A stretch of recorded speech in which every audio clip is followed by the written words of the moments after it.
যেহেতু আইসিডিএস পরীক্ষার জন্য এই ধরনের অঙ্ক খুবই ইম্পর্টেন্ট, তো চলো আমরা করি। তো A/D এর মান বের করার জন্য আমাদের লবগুলো গুণ করতে হবে এবং হরগুলো গুণ করতে হবে এবং তাদের অনুপাত বের করতে হবে। তো 3-এর সঙ্গে গুণ করতে হবে আমাদের 5-এর,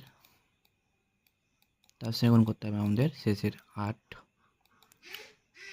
অনুপাত 4-এর সঙ্গে গুণ করতে হবে আমাদের 7, তার সঙ্গে গুণ করতে হবে আমাদের 9। তো কাটি, 3 তিরিকে 9 আর 4 একে 4, 4 দুগুণে 8। তো এদিকে থাকবে আমাদের 5 দুগুণে 10, এদিকে থাকবে আমাদের 3 7 21। তো এটাই হবে আমাদের অ্যান্সার, 10:21। চলো পরের কোশ্চেন করি। দেখো এই ধরনের অঙ্ক করার জন্য আমাদের সিম্পলি এম সমান 3 এবং এন সমান 2 ধরতে হবে। আমরা এটা পুট করবো, তাহলে বলো এম সমান 2 এবং এম সমান 3 এবং এন সমান 2। তো 4-এর সঙ্গে 3, 3 4 12 আর 10 কত হবে 22, অনুপাত 3 4 12, তার থেকে 10 বাদ মানে 2। এটাই হবে আমাদের অ্যান্সার। তো হবে আমাদের অ্যান্সার হবে 11:1। তো অ্যান্সার হবে আমাদের অপশান সি, এইটা। চলো পরের কোশ্চেন করা যাক। দেখো এই ধরনের অঙ্ক করার জন্য x/y এর মান বের করতে হবে। তো আমরা ক্রস মাল্টিপ্লিকেশন করতে পারি আমরা, তো তাই করি আমরা। তাহলে 2x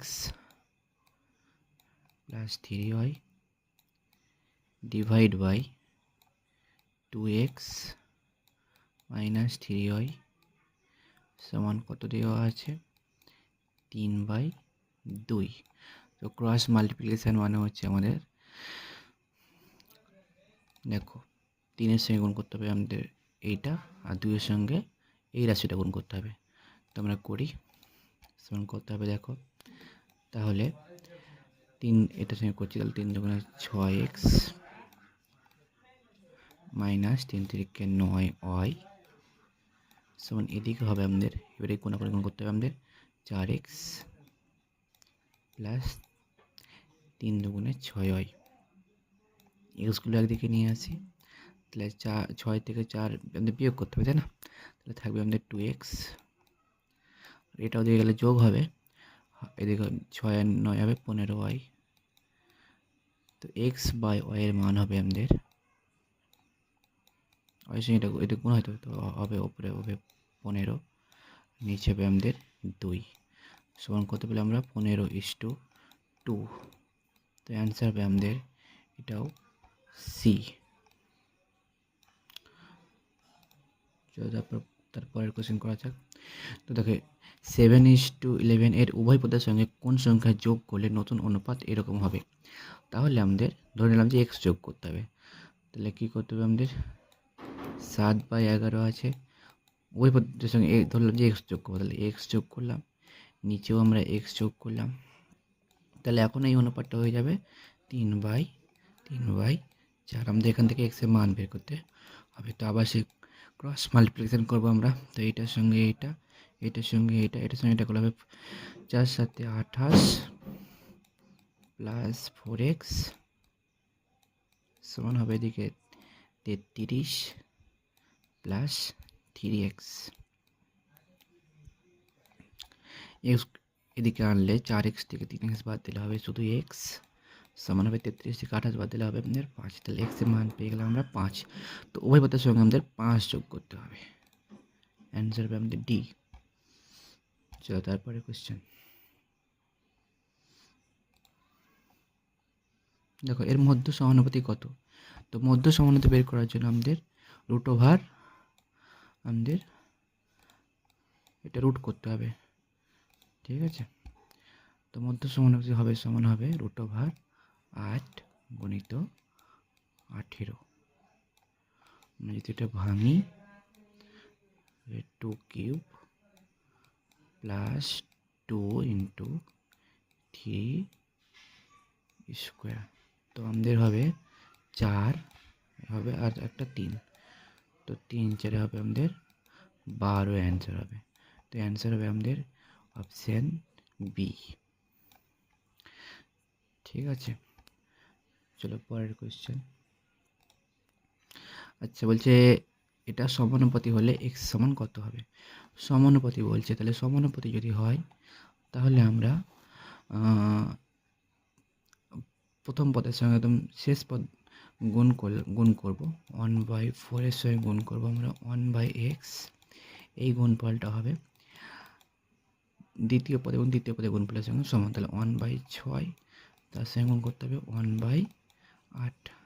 তো আমরা এটা কেটে দিই, 4 দুগুণে 8, তাহলে x এর মান হবে আমাদের 6 দুগুণে 12।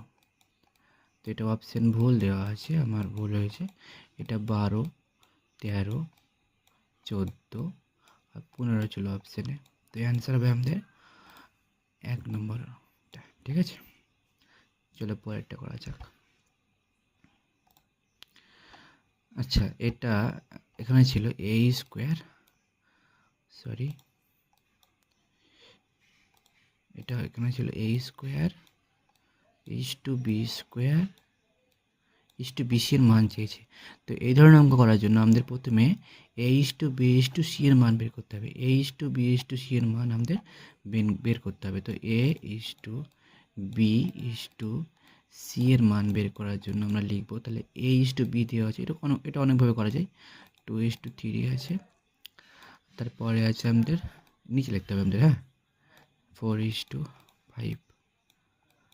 তো সিম্পলি আমাদের এটা গুণ করতে হবে, এটার সঙ্গে এইটা, এটার সঙ্গে এইটা, এটার সঙ্গে এইটা। তো গুণ করি, 2 এর সঙ্গে 4 8, 3 এর সঙ্গে 4 12, 3 এর সঙ্গে গুণ করতে আমাদের 5 3 5 15। তো এটাই হচ্ছে আমাদের অনুপাত। ঠিক আছে, তাহলে এবার কি চাইছি? a স্কোয়ার, হ্যাঁ, এবার চেয়েছে a স্কোয়ার, b স্কোয়ার এবং bc-র অনুপাত চেয়েছে। তাহলে করি আমরা a স্কোয়ারের অনুপাত, a স্কোয়ার এর মান তো 8, তাহলে করি আমরা a স্কোয়ার অনুপাত b স্কোয়ার অনুপাত bc এর মান কত হবে? তো আমরা সিম্পলি a এর মান 8, b এর মান আগে যেমন করলাম, b এর মান 12 এবং c এর মান 15 পুট করব। তো a এর স্কোয়ার মানে 8 এর স্কোয়ার কত হবে?